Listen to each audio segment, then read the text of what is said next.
ಕೂಡ ಸಿಸಿ ಕ್ಯಾಮೆರಾದಲ್ಲಿ ಸೆರೆಯಾಗಿದೆ. ಪಾರ್ಕಿಂಗ್ನಲ್ಲಿ ಸುಮಾರು 3 ಗಂಟೆಗಳ ಕಾಲ ಕಾರು ನಿಂತಲ್ಲೇ ನಿಂತಿತ್ತು ಅಂತ. ಪಾರ್ಕಿಂಗ್ನಲ್ಲಿ ಕಾರು 3 ಗಂಟೆಗಳ ಕಾಲ ನಿಂತಿದ್ಯಾಕೆ ಅನ್ನೋದು ಅನುಮಾನ. ನಾನು ಆಗ್ಲೇ ಹೇಳಿದ್ನಲ್ಲ, ಅದು ಅನುಮಾನ. ಉಗ್ರರು ಪಕ್ಕಾ ಪ್ಲಾನ್ ಮಾಡಿ ಸ್ಫೋಟ ಮಾಡಿದ್ರ ಅನ್ನೋದು ಪ್ರಶ್ನೆ. ಅದ್ರ ತೀವ್ರತೆ ಜಾಸ್ತಿ ಆಗಬೇಕು ಅನ್ನೋ ನಿಟ್ಟಿನಲ್ಲೇ ಕಾದು ಸ್ಫೋಟ ಆಯ್ತಾ ಅನ್ನೋದು ಪ್ರಶ್ನೆ. ಸ್ಫೋಟ ಮಾಡಬೇಕು ಅನ್ನೋ ಕಾರಣಕ್ಕೆ ಕಾರ್ನಲ್ಲಿ ಸ್ಫೋಟಕಗಳನ್ನ ತಂದಂಗೆ ಕಾಣಿಸ್ತಾ ಇದೆಯಪ್ಪ ಮೇಲ್ನೋಟಕ್ಕೆ. ಜನನಿಬಿಡ ಪ್ರದೇಶ ಫಿಕ್ಸ್ ಮಾಡಿ ಬಳಿಕ ಕಾರ್ ತೆಗೆದುಕೊಂಡು ಹೋದ್ರ? ಇದು ಕೂಡ ಪ್ರಶ್ನೆ. ತೀವ್ರ ಅನುಮಾನ ಮೂಡಿಸ್ತಾ ಇದೆ ಬ್ಲಾಸ್ಟ್ ಆದ ಕಾರಿನ ದೃಶ್ಯಗಳು. ಆಕಸ್ಮಿಕವಾಗಿ ಆಗಿದೆ, ಆ ಸ್ಫೋಟಕಗಳನ್ನು ತುಂಬಿಕೊಂಡು ಹೋಗ್ತಾ ಇದ್ರು, ಆಕಸ್ಮಿಕವಾಗಿ ಆಗಿದೆ ಅಂತ ಹೇಳಕ್ಕಾಗಲ್ಲ. ಈ ದೃಶ್ಯಗಳನ್ನ ನೋಡಿದ್ರೆ ಇದು ಆಕಸ್ಮಿಕ ಅಲ್ವೇ ಅಲ್ಲ ಅಂತ ಅನಿಸ್ತಾ ಇದೆ. ಉದ್ದೇಶ ಪೂರ್ವಕವಾಗಿಯೇ ಸ್ಫೋಟ ಸಂಭವಿಸಬೇಕು, ಆತಂಕ ಸೃಷ್ಟಿ ಮಾಡಬೇಕು, ಕೆಲವರ ಜೀವ ಬಲಿ ಪಡೆದುಕೊಳ್ಳಲೇಬೇಕು ಅನ್ನೋ ರೀತಿಯಲ್ಲಿ ಪ್ಲಾನಿಂಗ್ ಆದಂಗೆ ಕಾಣಿಸ್ತಾ ಇದೆ. ಕಾರಣ ಜನನಿಬಿಡ ಪ್ರದೇಶವನ್ನ ಟಾರ್ಗೆಟ್ ಮಾಡಿಕೊಂಡು ಸಮಯವನ್ನ ನಿಗದಿ ಮಾಡಿಕೊಂಡು ಸ್ಫೋಟವನ್ನ ಮಾಡಲಾಯ್ತಾ ಅನ್ನೋದು ಪ್ರಶ್ನೆ. ಯಾಕಂದ್ರೆ ಅದೇ ಕೆಂಪು ಕೋಟೆಯ ಬಳಿ ಇರುವಂತಹ ಮೆಟ್ರೋ ಸ್ಟೇಷನ್ನ ಪಾರ್ಕಿಂಗ್ನಲ್ಲಿ 3 ಗಂಟೆಗಳ ಕಾಲ ಕಾರ್ ನಿಲ್ಲಿಸೋ ಉದ್ದೇಶ ಏನು? ಇದು ಆಕಸ್ಮಿಕವಾಗಿ ಆಗಿದ್ರೆ ಆಗಲೇ ಆಗಬೇಕಾಗಿತ್ತು. ಬಟ್ ಅದಕ್ಕೆ ಸಮಯ, ಅತಿ ಹೆಚ್ಚಿನ ಜನ ಓಡಾಡ್ತಾ ಇದ್ದಿದ್ದಂಥ ಸಮಯ ನೋಡಿಕೊಂಡು ಸ್ಫೋಟ ಆಗೋದಕ್ಕೆ ಸಾಧ್ಯನಾ ಆಕಸ್ಮಿಕವಾಗಿ ಆದ್ರೆ? ಇದು ಕೂಡ ಪ್ರಶ್ನೆ. ಹಲವು ಅನುಮಾನಗಳು ಈ ವಿಚಾರಕ್ಕೆ ಸಂಬಂಧಪಟ್ಟಂತೆ ಖಂಡಿತ ಇದೆ. ಹಂಗಾಗಿ ಎಲ್ಲ ಆಯಾಮಗಳಲ್ಲೂ ಕೂಡ ತನಿಖೆಯನ್ನ ಮಾಡ್ತಿದ್ದಾರೆ ಪೊಲೀಸರು ಅನ್ನೋದ್ರ ಡೀಟೇಲ್ಸ್ ಕೂಡ ಸಿಗ್ತಾ ಇದೆ. 3 ದೃಶ್ಯ ನೋಡ್ತಾ ಇದ್ದೀರಲ್ಲ, ಇದು ಕೆಂಪು ಕೋಟೆಯ ಮೆಟ್ರೋ ಸ್ಟೇಷನ್ನ ಪಾರ್ಕಿಂಗ್. ಅಲ್ಲಿ ಎಂಟ್ರಿ ಆಗ್ತಾ ಇರೋದು white colour i20 car. Already ಅದರಲ್ಲಿ ಸ್ಫೋಟಕಗಳು ಇದ್ದಂಗೆ ಕಾಣಿಸುತ್ತೆ. ಗೊತ್ತಿಲ್ಲ, ಅದ್ರ ಬಗ್ಗೆ ಇನ್ನಷ್ಟು ಕ್ಲಾರಿಟಿ ಸಿಗಬೇಕು. ಆ ಸ್ಫೋಟಕಗಳನ್ನ ಹೊತ್ತು ಪಾರ್ಕಿಂಗ್ ಲಾಟ್ಗೆ ಎಂಟ್ರಿ ಕೊಟ್ಟಿದ್ದ. ಇದು ಸಮಯ ನೋಡ್ತಾ ಇದ್ದೀರಿ 3 ಗಂಟೆ ಮೇಲೆ, ಮಧ್ಯಾಹ್ನ 3 ಗಂಟೆ 26 ನಿಮಿಷದ ಬಳಿಕ ಅಲ್ಲಿ ಕಾರ್ ಎಂಟ್ರಿ ಆಗಿರೋದು. ಬಟ್ 3 ಗಂಟೆ ಅಲ್ಲೇ ನಿಂತಿತ್ತು. ಘಟನೆ ಆದಾಗ ಟೈಮ್ ಎಷ್ಟು? 6 ಗಂಟೆ 57 ನಿಮಿಷ. ಬಟ್ ಅಷ್ಟೊತ್ತು ಕಾದು ನಿಂತು ಈ ಸ್ಫೋಟ ಸಂಭವಿಸುತ್ತೆ ಅಂತ ಆದ್ರೆ ಸಹಜವಾಗಿ ಅನ್ಸಲ್ವಾ ಇದು ಉದ್ದೇಶ ಪೂರ್ವಕ ಅಂತ? ಅತಿ ಹೆಚ್ಚಿನ ಜನ ಓಡಾಡ್ತಾ ಇದ್ರು, ಹಲವಾರು ಕಾರ್ಗಳಲ್ಲಿ ಪಾರ್ಕ್ ಆಗಿತ್ತು. ಇದು ಆತ್ಮಾಹುತಿ ದಾಳಿನಾ ಅನ್ನೋದು ಕೂಡ ಪ್ರಶ್ನೆ ಇದೆ. ಅದರಲ್ಲಿ ಇದ್ದಿದ್ದು 3, ಬಟ್ ಸುತ್ತಮುತ್ತ ಅಮಾಯಕರು ಕೂಡ ಇದ್ರಲ್ಲ, ಅವ್ರ ಜೀವ ಕೂಡ ಹೋಗಿದೆ. ಬ್ಲಾಸ್ಟ್ ಆಗೋ ಮೊದಲು ಕಾರು ಎಲ್ಲೆಲ್ಲಿ ಓಡಾಡಿತ್ತು ಗೊತ್ತಾ? ಸ್ಫೋಟಗೊಂಡ ಕಾರು ನಿನ್ನೆ ಮಧ್ಯಾಹ್ನದಿಂದ ಎಲ್ಲೆಲ್ಲಿ ಓಡಾಡಿತ್ತು ಅದರ ಬಗ್ಗೆ ಕೂಡ ಮಾಹಿತಿ ಕಲೆ ಹಾಕ್ತಿದ್ದಾರೆ. ದೆಹಲಿಯ ಹಲವೆಡೆ ಸಿಸಿ ಕ್ಯಾಮೆರಾದಲ್ಲಿ ಓಡಾಟದ ದೃಶ್ಯ ಕೂಡ ಸೆರೆಯಾಗಿದೆಯಂತೆ. ದೆಹಲಿಯ ಕಾಶ್ಮೀರಿ ಗೇಟ್, ದರಿಯಾಗಂಜ್ ಇಲ್ಲೆಲ್ಲ ಕೂಡ ಕಾರು ಓಡಾಡಿದ್ರ ಬಗ್ಗೆ ಸಿಸಿ ಕ್ಯಾಮೆರಾ ದೃಶ್ಯಗಳು ಸಾಕ್ಷಿಯಾಗ್ತಾ ಇದೆ. ಕೊನೆಗೆ ಕೆಂಪು ಕೋಟೆಯ ಆ ಮೆಟ್ರೋ ಸ್ಟೇಷನ್ನ ಪಾರ್ಕಿಂಗ್ಗೆ ಎಂಟ್ರಿ ಕೊಡುತ್ತೆ. 3 ಗಂಟೆ 19 ನಿಮಿಷಕ್ಕೆ ಪಾರ್ಕಿಂಗ್ನಲ್ಲಿ ಕಾರ್ ಹೋಗಿ ನಿಲ್ಲುತ್ತೆ. ಸಂಜೆ ಸುಮಾರು 6 ಗಂಟೆ 48 ನಿಮಿಷದ ಸುಮಾರಿಗೆ ಪಾರ್ಕಿಂಗ್ನಿಂದ ಕಾರು ಎಕ್ಸಿಟ್ ಆಗೋ ಪ್ರಯತ್ನಗಳಾಗಿತ್ತು. ಎಕ್ಸಿಟ್ ಸಂದರ್ಭದಲ್ಲೇ ಸ್ಫೋಟ ಆಗಿ ಹೋಗಿದೆ. ದೃಶ್ಯ ನೋಡ್ತಾ ಇದ್ದೀರಲ್ಲ, ಸ್ಫೋಟ ಸಂಭವಿಸಿರುವಂತ ಗಳಿಗೆ ಅತಿ ದೊಡ್ಡ ಶಬ್ದ. ಪ್ರತ್ಯಕ್ಷದರ್ಶಿಗಳು ಅಲ್ಲಿಂದ ಮಾತನಾಡಿದ್ದನ್ನ ಕೇಳಿಸ್ಕೊಂಡ್ವಿ. ಜೊತೆಗೆ ಜನ ಓಡ್ ಬರ್ತಾ ಇರೋದನ್ನ ಗಮನಿಸ್ತಾ ಇದ್ರಿ. ಪಾಪ ಆತಂಕದ ವಾತಾವರಣ, ಅಷ್ಟು ಭೀಕರವಾಗಿ ಕೂಡಿತ್ತು ಆ ಶಬ್ದ. ಜೊತೆಗೆ ಅದರ ತೀವ್ರತೆ ಅನ್ನುವಂತಹ ವಿಚಾರಗಳನ್ನ ಪ್ರತ್ಯಕ್ಷದರ್ಶಿಗಳು ಹೇಳ್ತಾ ಇದ್ರು. ಒಬ್ಬ ವ್ಯಕ್ತಿ ನಿನ್ನೆ ಮಾತನಾಡ್ತಾ ಇದ್ರು, ಘಟನೆ ಆದ ಬಳಿಕ 3 ಬಾರಿ ನಿಂತಲ್ಲಿ ನಾನು ಕುಸಿದು ಬಿದ್ದಿದ್ದೀನಿ, ಅಷ್ಟರ ಮಟ್ಟಿಗೆ ಅದರ ತೀವ್ರತೆ ಇತ್ತು, ಏನಾಯ್ತು ಅನ್ನೋದು ಗೊತ್ತಾಗ್ಲಿಲ್ಲ, ಒಂಥರ ಭೂಕಂಪ ಆಯ್ತಾ ಅಂತ ಬಹುತೇಕರು ಅನುಮಾನಗೊಂಡ್ರಂತೆ. ಅಷ್ಟು ದೊಡ್ಡ ಶಬ್ದ, ಭೂಮಿ ಕಂಪಿಸಿದ ಅನುಭವ, ನಿಂತಲ್ಲೇ 3 ಬಾರಿ ನಾನು ಕುಸಿದು ಬಿದ್ದಿದ್ದೀನಿ ಅಂತ ಆ ವ್ಯಕ್ತಿ ಹೇಳುವಾಗ ಆ ಸ್ಫೋಟದ ತೀವ್ರತೆ ಬಹುತೇಕರಿಗೆ ಅರ್ಥ ಆಗೋಯ್ತು. ಈ ದೃಶ್ಯ ನೋಡ್ತಾ ಇರೋದು ಚೆಲ್ಲಾಪಿಲ್ಲಿಯಾಗಿ ಜನ ಓಡ್ ಬರ್ತಾ ಇದ್ದಾರಲ್ಲ, ಸ್ಫೋಟ ಸಂಭವಿಸಿದ ಬಳಿಕ ಆ ಶಬ್ದ, ಅಲ್ಲಿ ಭೂಮಿ ಕಂಪಿಸಿದ ಅನುಭವ, ಹಲವಾರು ಮನೆಗಳಿಗೆ ಅಲ್ಲಿ ಹಾನಿಯಾಗಿದೆ ಅಂದ್ರೆ ಅದರ ತೀವ್ರತೆ ಎಷ್ಟರ ಮಟ್ಟಿಗಿತ್ತು ಅಂತ. ಜಸ್ಟ್ i20 ಕಾರು ಮಾತ್ರ ಸ್ಫೋಟಕ್ಕೆ ಛಿದ್ರ ಹಾಕಿ ಬಿದ್ದಿಲ್ಲ, ಪಕ್ಕದಲ್ಲಿದ್ದಂಥ 8-10 ಕಾರುಗಳು ಕೂಡ ಛಿದ್ರವಾಗಿ ಬಿದ್ದಿದೆ ಅಂತ.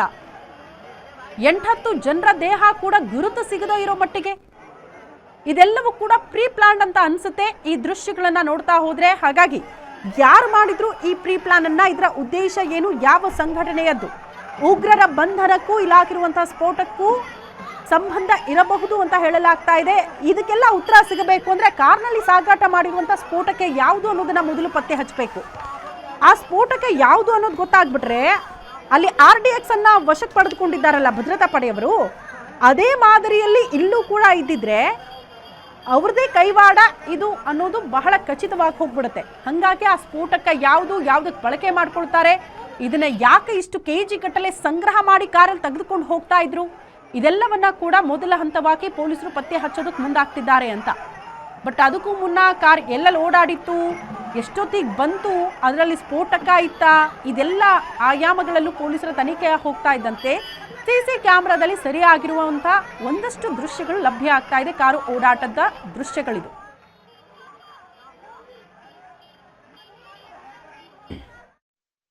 ಈ ಬಗ್ಗೆ ಮತ್ತಷ್ಟು ಡೀಟೇಲ್ಸ್ ಅನ್ನ ಕೊಡ್ತಾ ಹೋಗ್ತಾರೆ ಸ್ಪೆಷಲ್ ಕರೆಸ್ಪಾಂಡೆಂಟ್ ಚಂದ್ರಮೋಹನ್ ದೂರವಾಣಿ ಸಂಪರ್ಕದಲ್ಲಿದ್ದಾರೆ. ಚಂದ್ರಮೋಹನ್, ಎಲ್ಲವೂ ಕೂಡ ಪಕ್ಕಾ ಪ್ಲಾನಿಂಗ್ ರೀತಿಯಲ್ಲಿ ಕಾಣಿಸುತ್ತೆ. ಸಿಸಿ ಕ್ಯಾಮ್ರಾ ದೃಶ್ಯಗಳನ್ನ ನೋಡ್ತಾ ಹೋದ್ರೆ 3 ಗಂಟೆ ಒಂದ್ ಕಡೆ ಕಾರ್ ನಿಲ್ಲುತ್ತೆ, 3 ಗಂಟೆ ಆದ್ಮೇಲೆ ಸ್ಫೋಟ ಆಗುತ್ತೆ ಅಂದ್ರೆ ಉದ್ದೇಶ ಇಟ್ಕೊಂಡೆ ಜನ ಇದ್ದಾಗ ಸ್ಫೋಟದ ತೀವ್ರತೆ ಜಾಸ್ತಿ ಇರಬೇಕು ಅಂತ ಅದನ್ನ ಎಕ್ಸಿಕ್ಯೂಟ್ ಮಾಡಿದ ರೀತಿಯಲ್ಲಿ ಕಾಣಿಸುತ್ತೆ. ಡೀಟೇಲ್ಸ್ ಅನ್ನ ಕೊಡ್ತಾ ಹೋಗೋದಾದ್ರೆ. ಖಂಡಿತ ಶ್ರುತಿ, ಯಾಕಂದ್ರೆ ನಾವು ಇಲ್ಲಿ ಗಮನಿಸಬೇಕಾಗಿರೋದು ಏನಂದ್ರೆ ನಿನ್ನೆ ಮಧ್ಯಾಹ್ನ 1 ಗಂಟೆಯ ನಂತರ ಅದು ಉತ್ತರ ದೆಹಲಿಯಿಂದ ಓಡಾಟ ಸ್ಟಾರ್ಟ್ ಮಾಡಿದೆ. ಅದು ಮತ್ತೆ ಅದು ಏನಂದ್ರೆ 2014ರಲ್ಲಿ ಕೊಂಡ್ಕೊಂಡಿರೋ ಕಾರು ಮೊಹಮ್ಮದ್ ಸಲ್ಮಾನ್ ಅನ್ನೋ ಅವರು ಕೊಂಡ್ಕೊಂಡಿದ್ರು. ಅದನ್ನ ಅವರು ಬೇರೆಯವ್ರಿಗೆ ಮಾರಾಟ ಮಾಡಿದ್ರು. ಮಾರಾಟ ಮಾಡಿದಾದ್ಮೇಲೆ ಅದು ಪುಲ್ವಾಮಾದ ಒಬ್ಬ ನಿವಾಸಿ ಕೊಂಡುಕೊಂಡಿದ್ದ. ಅದಾದ ಬಳಿಕ ನಿನ್ನೆ ಬಜಾರ್ಪುರ್ ಅಂತ ಡೆಲ್ಲಿ ಔಟ್ಸ್ಕಟ್ ಅಲ್ಲಿ ಇರುತ್ತೆ, ಔಟ್ಸ್ಕಟ್ಸ್ ಇಂದ ಅದು ಎಂಟ್ರಿ ಆಗಿದೆ. ಎಂಟ್ರಿ ಆದ್ಮೇಲೆ ಕಾಶ್ಮೀರಿ ಗೇಟ್ ಏನು ತುಂಬಾ ದೂರ ಇರಲ್ಲ ನಿಮ್ಗೆ, ಕೆಂಪುಕೋಟೆಯಿಂದ ಆಲ್ಮೋಸ್ಟ್ ಒಂದು 3 ಕಿಲೋಮೀಟರ್ ಒಳಗಡೆ ಇರುತ್ತೆ. ಅಲ್ಲಿಂದ ಬಂದು ದರ್ಯಾಗಂಜ್ ಮತ್ತೆ ಸುನೇರಿ ಮಸ್ತಿದಿ, ಅದಾದ್ಮೇಲೆ ಬಂದು ಇದು ಕೆಂಪುಕೋಟೆಯ ಮೆಟ್ರೋ ಸ್ಟೇಷನ್ ಹತ್ರ ನಿಲ್ಸಿತ್ತು. 3 ಗಂಟೆ ಒಂದು 19 ನಿಮಿಷ 20 ನಿಮಿಷಕ್ಕೆ ಬಂದು ನಿಲ್ಸಿರೋ ಗಾಡಿ ಅದು ಹೋಗಿಲ್ಲ ಮುಂದಕ್ಕೆ. ಆಮೇಲೆ ಅದು ಇದಕ್ಕಿಂತ ಮುಂಚೆ ಏನಾಗಿತ್ತು, 1 ಗಂಟೆ ಮಧ್ಯಾಹ್ನ 1 ಗಂಟೆಗೆ ಆ ಕಾರು ಓಡಾಟ ಮಾಡಕ್ಕೆ ಸ್ಟಾರ್ಟ್ ಮಾಡಿತ್ತು. ಅದಕ್ಕಿಂತ ಮುಂಚೆ ಫರೀದಾಬಾದ್ನಲ್ಲಿ ಒಂದು ಸ್ಫೋಟಕಗಳೆಲ್ಲ ಪತ್ತೆ ಆಗಿತ್ತು. 4 ಜನ ಉಗ್ರರನ್ನ ಕೂಡ ಅರೆಸ್ಟ್ ಮಾಡಿದ್ರು. ಇದಾದ ಬಳಿಕ ಆ ಕಾರು ಓಡಾಟ ಮಾಡಕ್ಕೆ ಸ್ಟಾರ್ಟ್ ಮಾಡಿದೆ. ಇದೆಲ್ಲ ಸಿಸಿ ಕ್ಯಾಮ್ರಾಗಳಲ್ಲಿ ಕ್ಯಾಪ್ಚರ್ ಆಗಿದೆ. ಈ ಕ್ಯಾಪ್ಚರ್ ಆಗಿರೋದ್ರಿಂದ ಗೊತ್ತಾಗೋದೇನಂದ್ರೆ ಇದು ಪ್ರೀ ಪ್ಲಾನ್ಡ್ ಅನ್ನೋದಕ್ಕಿಂತ ಏನಂದ್ರೆ ಅವನು ಪ್ಯಾನಿಕ್ ಆಗಿದ್ದಾನೆ.